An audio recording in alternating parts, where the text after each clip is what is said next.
makinang isto. Ayan na po ang ginagawang tulay, napakaangas. Lupit, basic lang yan, no? Ayan, no? Okay. Ganyan pala yun, no? Ako, napunta natin ng malapitan, no? Napakaangas. Ayan, no? Ayan, ginagawang tulay.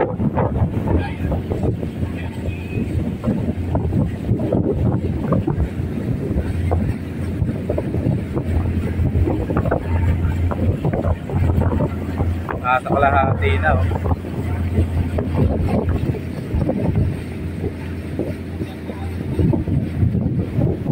Nasa kalahati na po. Yan pala yun. Nasa kalahati na. Nakakapasok tayo sa isla ng mas mabilis.